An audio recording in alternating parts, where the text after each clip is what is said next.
नमस्कार दोस्तों, स्वागत है आपका rank up with Rishabh YouTube channel पर। आज का जो हमारा टॉपिक है वो है global organisations and their summits. तो रिसेंट में जितने भी समिट हुए हैं तो उन सबको हम लोग एक बार यहाँ पर देखेंगे। और आपको पता है समिट से एक क्वेश्चन बनता है, और रिसेंट में हालिया जो समिट हुए हैं वो तो और भी इम्पोर्टेंट हो जाते हैं।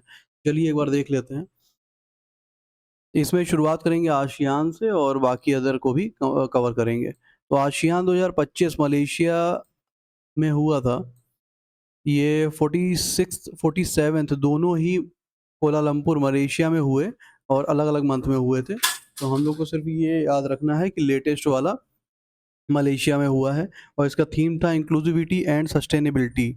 और इसमें 11वां मेंबर भी ऐड हुआ, टिमोर लेस्टे।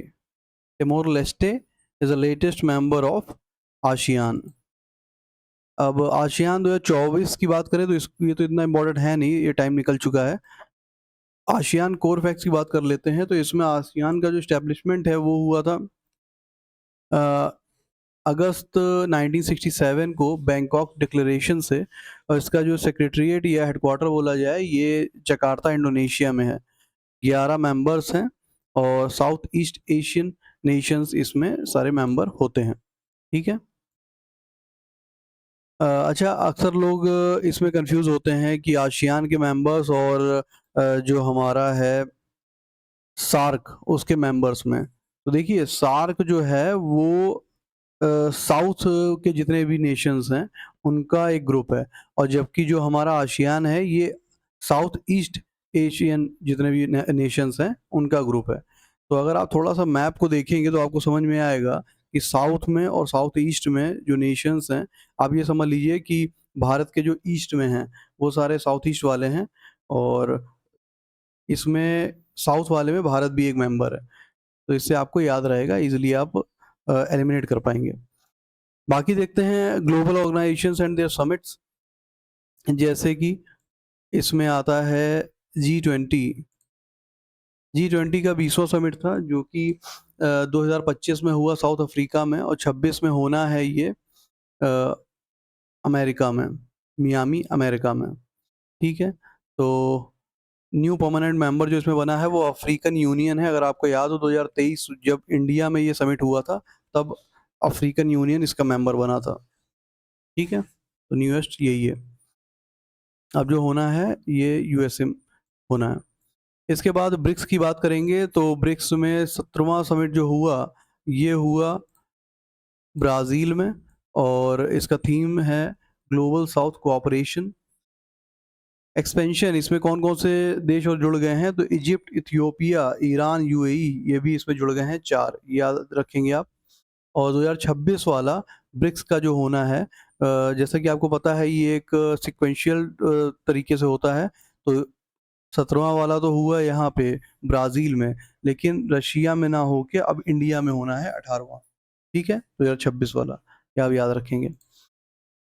बात करेंगे एससीओ शंघाई कोऑपरेशन ऑर्गेनाइजेशन की। तो इसमें जो समिट हुआ 2025 में, इसका अक्सर चाइना में ही होता है।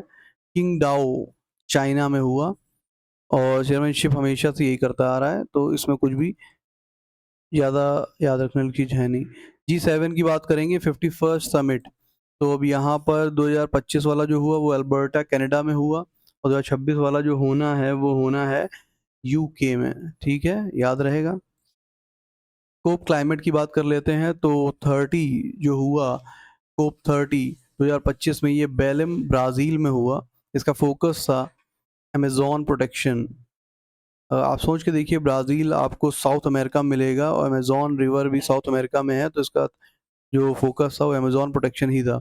कोप 31 की बात कर लेते हैं तो ये 2026 में होना है, ये होगा ऑस्ट्रेलिया में। ठीक है? चलिए आगे देखते हैं। जो क्वाड लीडर्स समिट होती है तो 2025 वाली हुई न्यू दिल्ली में। क्वाड में कौन-कौन से देश हैं आपको पता है। India, Japan, Australia, then America. और 2026 में जो होस्ट बना वो बना यूएस।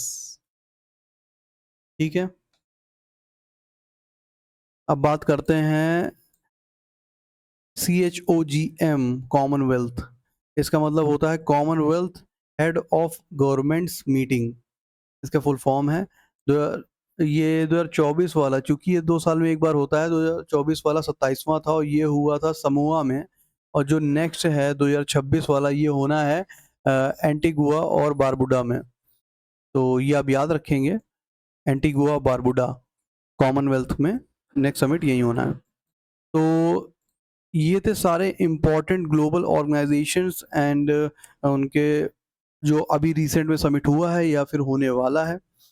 आशा करता हूँ इस वीडियो से ज़रूर आपको कुछ बेनिफिट मिलेगा, और ये video exam point of view से बहुत इम्पोर्टेंट है। आपको पता है कि ये अक्सर क्वेश्चन पूछा जाता रहता है समिट से जुड़ा हुआ।